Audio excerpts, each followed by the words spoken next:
The mockery, the grand hall of the Galactic Council, shone with cold silver light. Alien leaders from dozens of star systems gathered in their floating seats, their glowing eyes fixed on the center of the chamber. In the middle, a holographic image of Earth rotated slowly. The council laughed. Not kind laughter, but cruel, sharp laughter. Primitive. One tall alien hissed, his voice like metal scraping stone. These humans still burn fuel to escape their planet. They fight with bullets and fire. They are children holding sticks in a world of swords. Another alien, with scales like black glass, leaned forward. I have seen their transmissions. They waste their time in arguments, entertainment, and endless wars. They destroy their own planet. And yet, he paused, his tongue flicking. They dream of stars they will never reach. The council roared with more laughter. For them, Earth was a joke. A young species too weak, too wild, too undisciplined. In the galactic order, humans were nothing but background noise. But not everyone laughed. At the edge of the council chamber sat Commander Valen, a younger officer of the Empire. His skin shimmered with pale silver, and his dark eyes never left the spinning blue planet. Unlike the others, he did not smile. He had studied humans. He had watched their history, their wars, their desperate survival across centuries. To him, something about them felt different, dangerous even. But when he spoke, the room turned against him. Counselors, Valen said calmly. You call them primitive.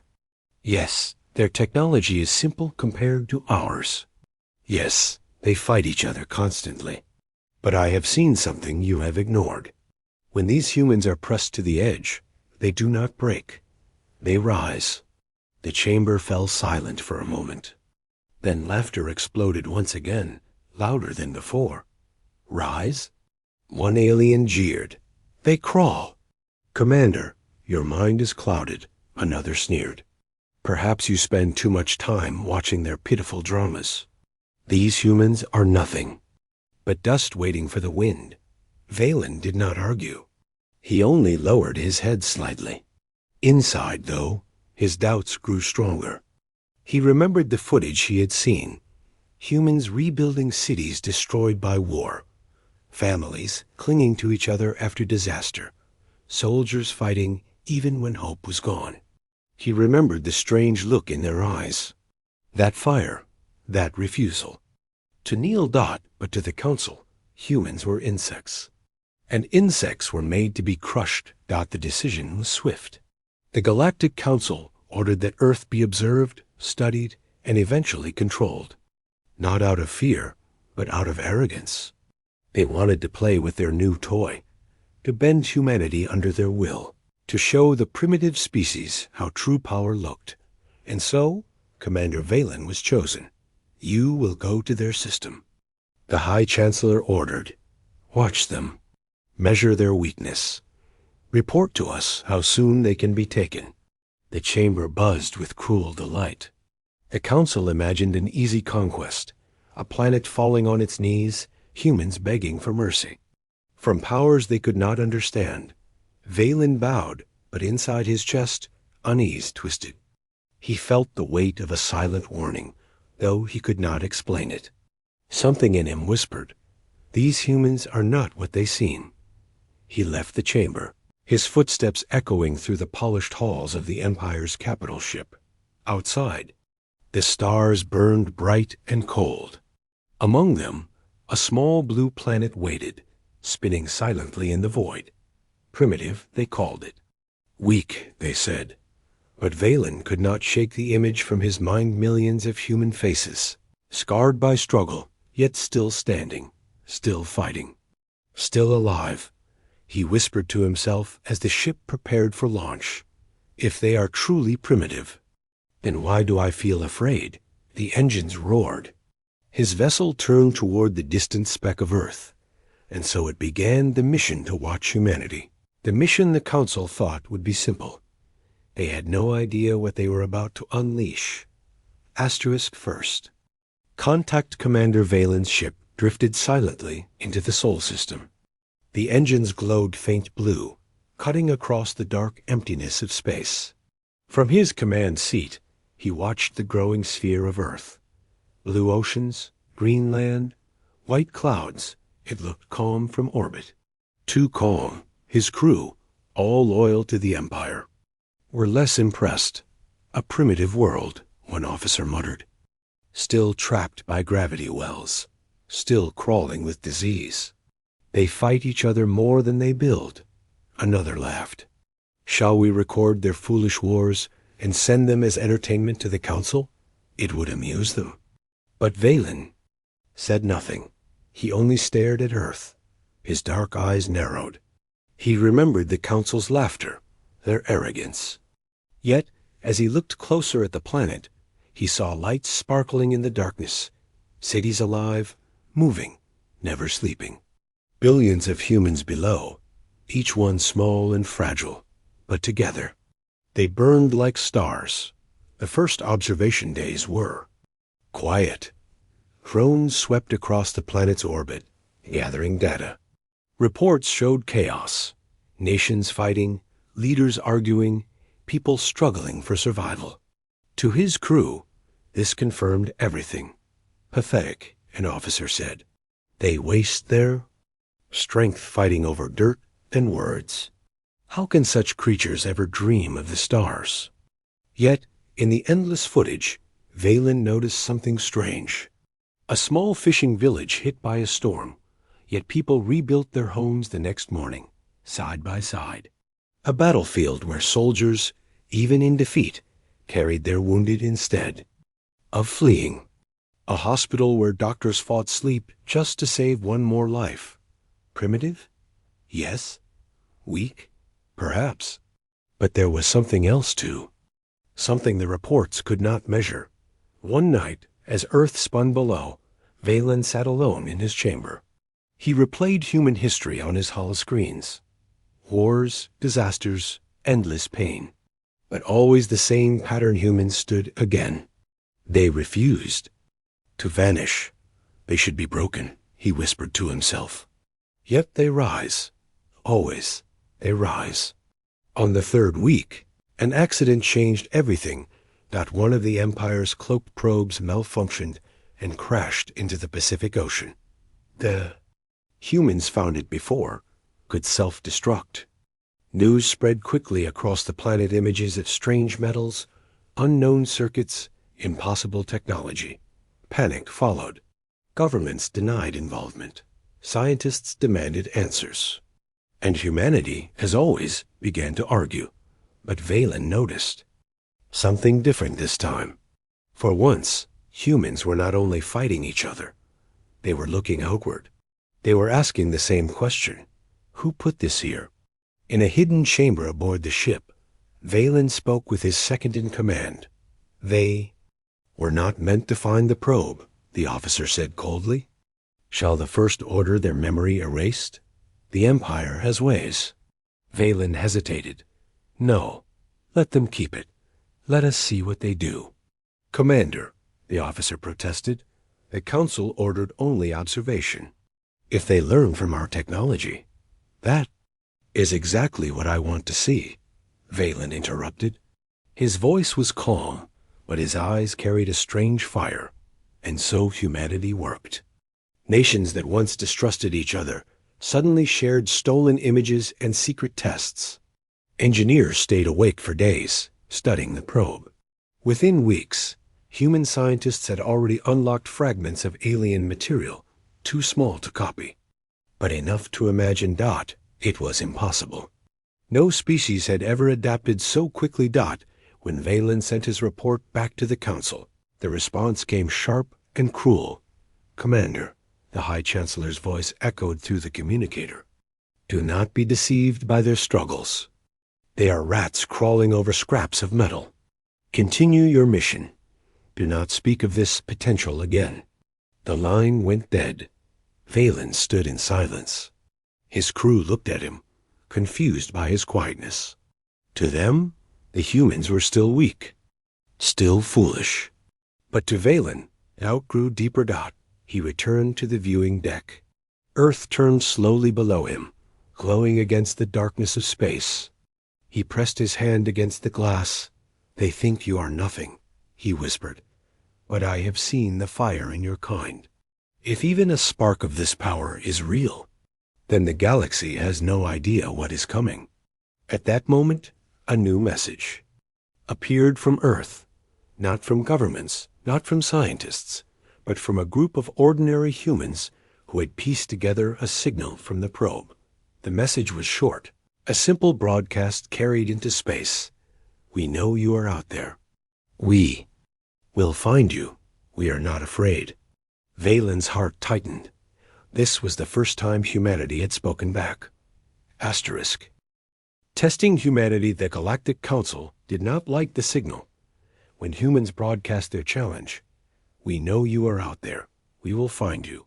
We are not afraid." The council chamber had fallen silent. For the first time, the laughter stopped. Then came the anger. "Arrogant insects," one elder hissed. "They dare to look up at us as equals? They must be reminded of their place." Another growled. The decision was swift. Humanity would be tested. Not a full invasion. No, the Empire was too proud for that. Instead, they sent small fleets, scouting ships armed with weapons far beyond human science. Their mission was simple: terrify Earth, crush its courage, and force it back into silence. Commander Valen received the order with dread. He had warned them, told them not to provoke too soon. But his warnings were ignored. He watched as 3 sleek destroyers entered Earth's orbit, cloaked in shadow. The first strike came quietly. A sudden blackout across entire cities, satellites jammed, global communications silenced. Panic spread across Earth within hours. To the aliens, this was amusing. "Look at them scramble," one officer said, smirking as he watched humans rush in chaos. "They are like ants when fire touches their hill." But Valen said nothing. His gaze stayed fixed on the screens. Then something unexpected happened. Instead of collapsing, humans adapted. Emergency networks activated. People used old radios, written signals, even hand-carried notes to keep order. Soldiers coordinated with flares. Police guided crowds with whistles. Families built systems to survive the blackout together. Within days, cities were functioning again. Not perfect, but alive. The alien officers frowned.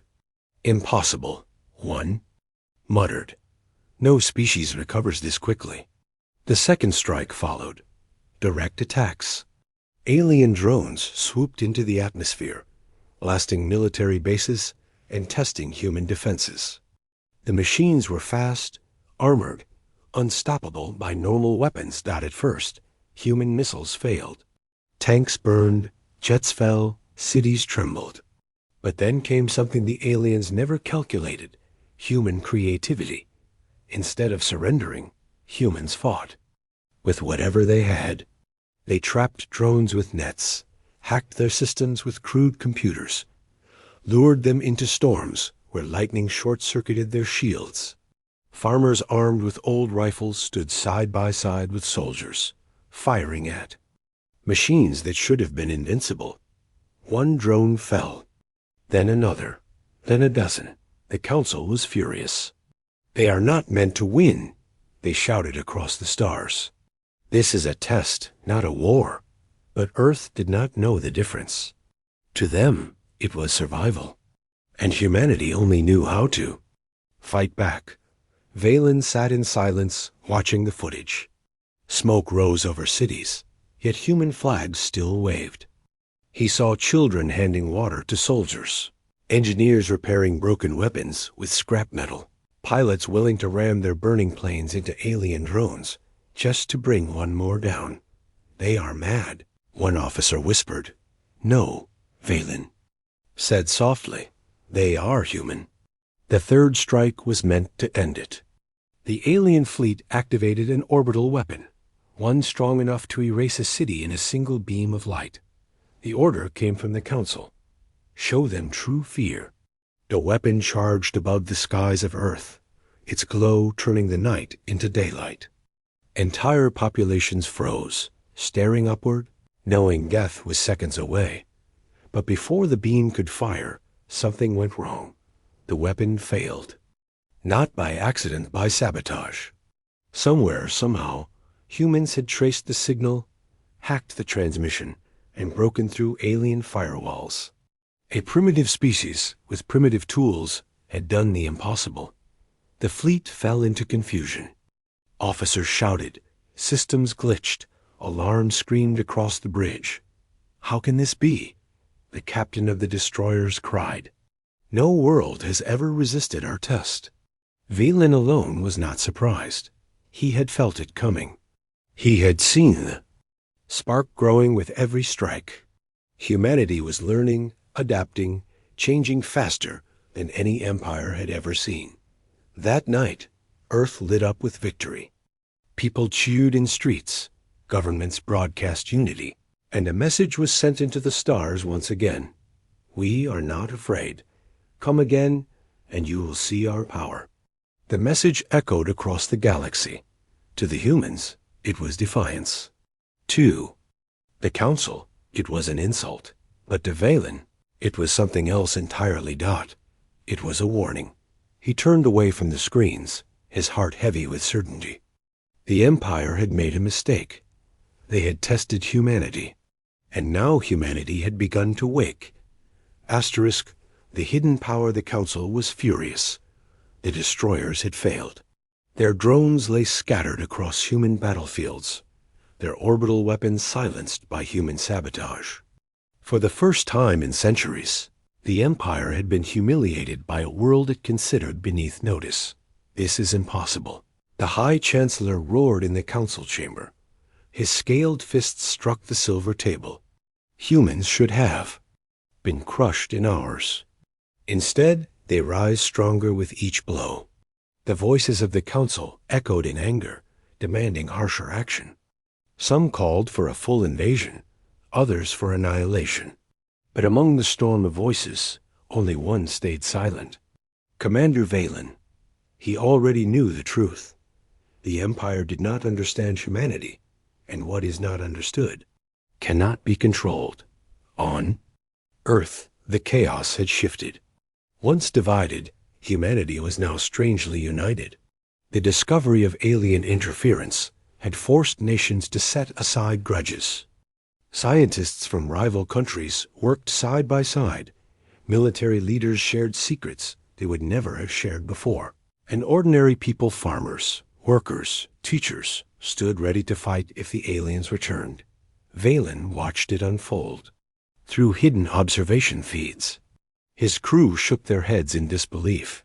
This should not be happening, one officer muttered. Fear always breaks the weak, Valen answered quietly. Yes, but fear does not break humans. It forges them. The Council, unwilling to admit failure, launched a new plan, a subtle invasion. Not open war, but infiltration. Silent ships descended into Earth's skies, cloaked and hidden. Agents of the Empire walked in shadows, planting seeds of division, whispering lies into governments, twisting humans against each other. It should have worked. On countless worlds before, this tactic had torn species apart from within. But on Earth, something different happened. Yes, humans argued. Yes, they distrusted one another. But when the lies grew too heavy, something else rose to the surface. Unity born from defiance. One night, in a hidden bunker beneath a ruined city, a group of humans uncovered an alien agent.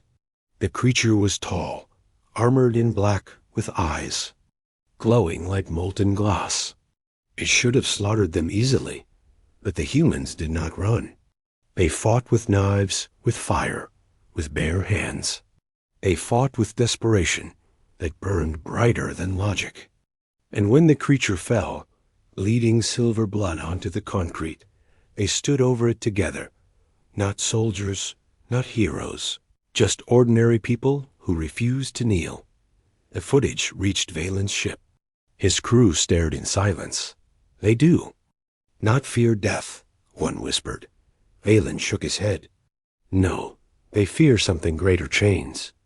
But the most shocking moment came weeks later. In the wreckage of the Empire's fallen drones, human scientists uncovered fragments of alien energy cores. No species had ever managed to reverse engineer them so quickly. Yet humans did not only study them, they changed them. They built crude, unstable weapons out of alien parts, mixing technology with instinct, science with imagination. The results were dangerous, unpredictable, and powerful. One test ended with an explosion that lit the desert sky for miles. The scientists laughed, wiped the dust from their faces, and began again. Failure did not stop them. It only drove them forward. Valen realized then what the Council could never see. Humans were not dangerous because of their weapons. They were dangerous because of their spirit. They did not surrender to defeat. They used defeat as fuel. He remembered their words. We are not afraid. It was not arrogance. It was truth. The Council sent Valen another order. Prepare the invasion fleets. Earth must be crushed before it grows any further. But Valen stood alone in his quarters, staring at Earth through the glass.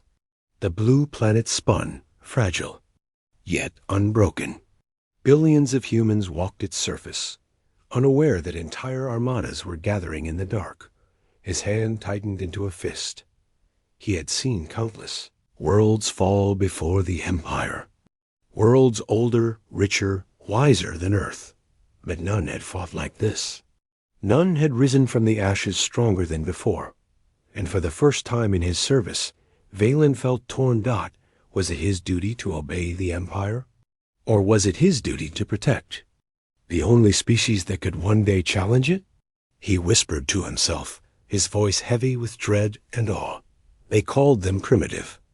But I have seen their true power. And if the Empire strikes now, we may awaken something we cannot control. Far below, on Earth, scientists cheered as their first hybrid weapon roared to life. Ordinary people prepared for war. Children painted the words, "We are not afraid," on the walls of ruined buildings. The hidden power of humanity was no longer hidden. It was rising. Asterisk. The invasion. The skies over Earth darkened. Not with clouds, but with ships. Thousands of them. The Galactic Empire had grown tired of games, tired of tests and infiltrations. This time, they would crush humanity with overwhelming force. From orbit, their fleets stretched like a wall of steel, blotting out the stars. Weapons charged, engines thundered, soldiers prepared for slaughter. The Council expected it to be quick, bloody, and final. Primitive or not, one admiral sneered, "They will bow when their world burns." But Earth did not bow. The invasion began with fire. Columns of plasma rained down, turning night into searing day. Cities shook, oceans boiled, and mountains cracked. Entire regions were torn apart in seconds.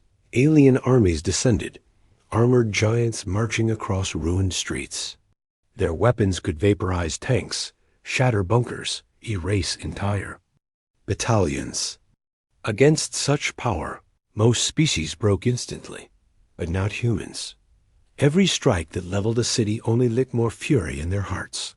Every building that fell became a fortress. Every loss sharpened their resolve. In New York, civilians armed themselves with captured alien rifles, fighting from rooftops and sewers. In Moscow, engineers hacked into alien drones, turning them against their masters. In Nairobi, children carried supplies through burning streets, while their parents fought with whatever weapons they could build. Everywhere, humanity rose. Commander Valen's ship hung above the battlefield. He watched through the glass as Earth turned into chaos and fire. His officers reported victories. Sector 12 has fallen. The northern defense line is broken. Human forces retreating across 3 continents. On paper, it looked like the Empire was winning. But Valen saw deeper. Yes, humans fell back. Yes, they lost battles, but with every retreat, they struck harder. With every defeat, they returned stronger.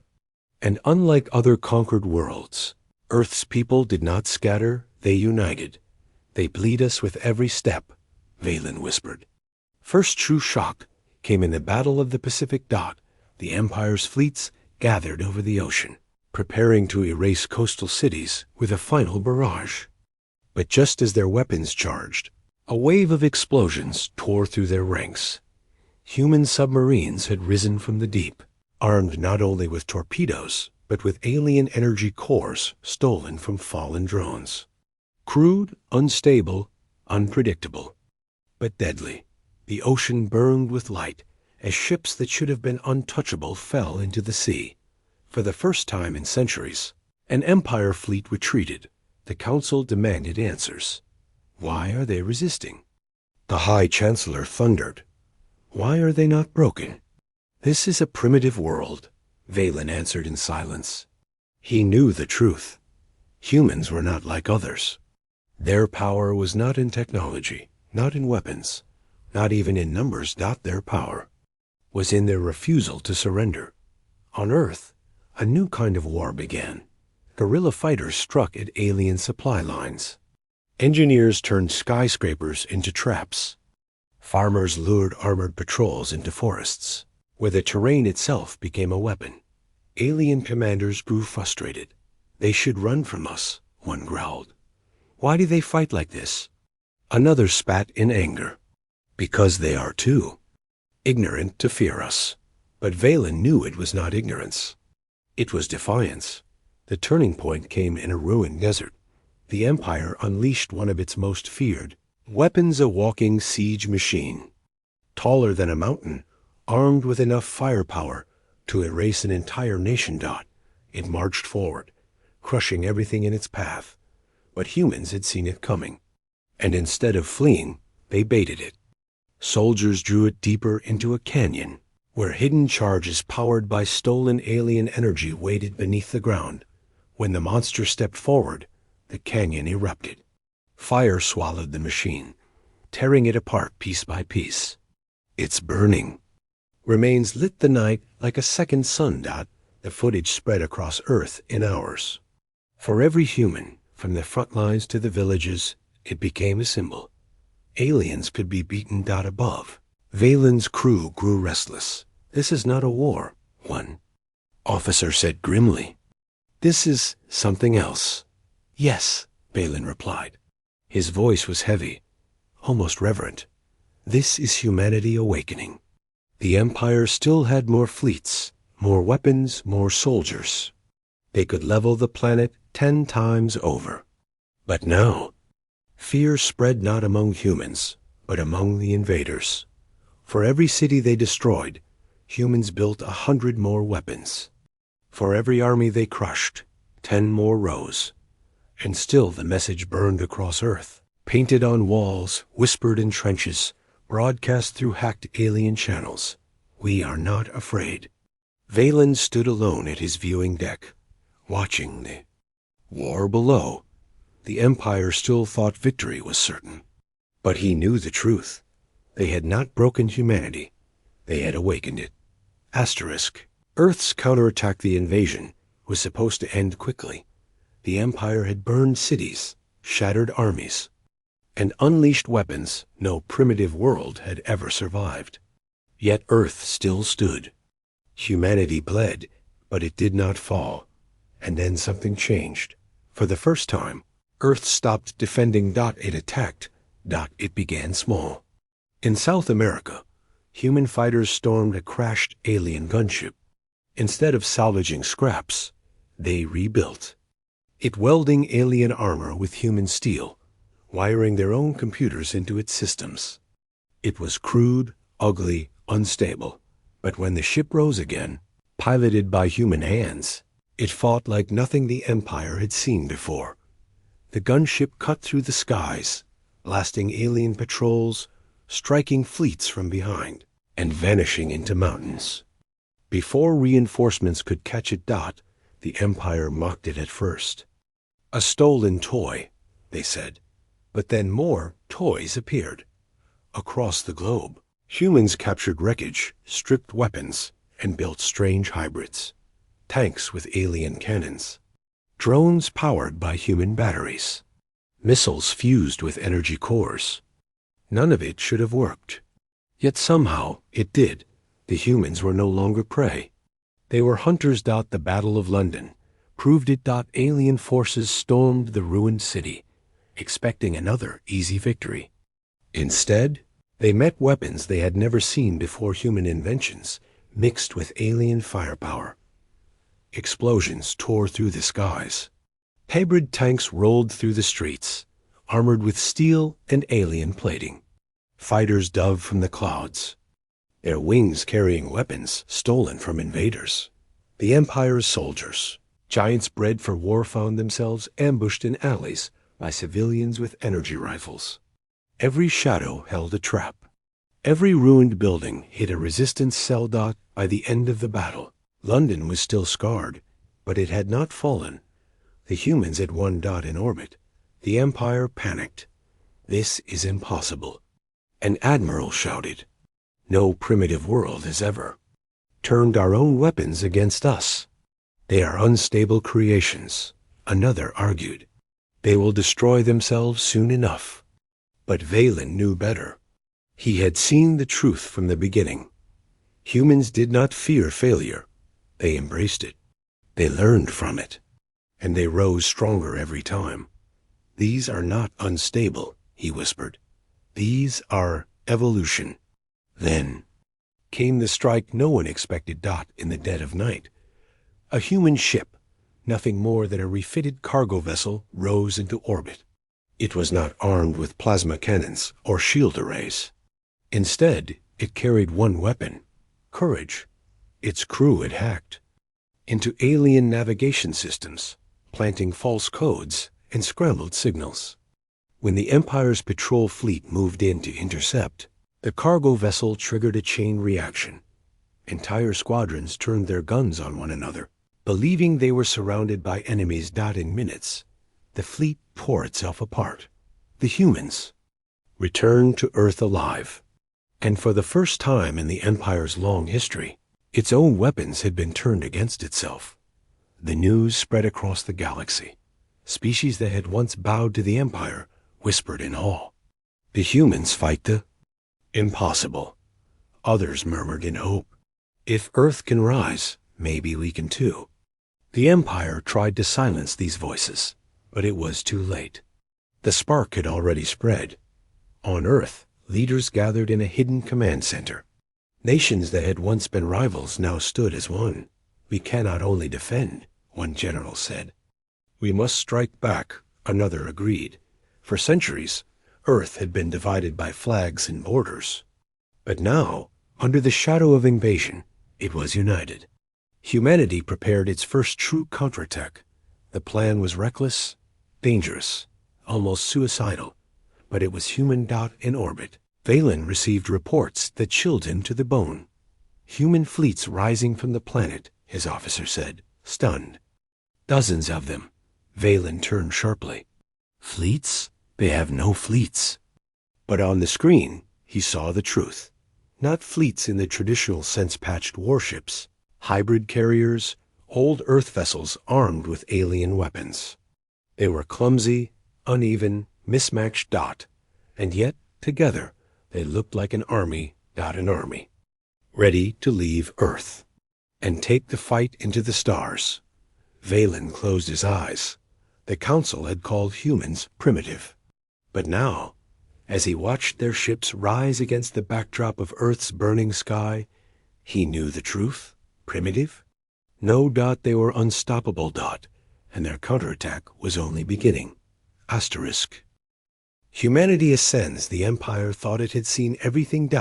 It had crushed rebellions, silenced uprisings, and burned worlds to ash.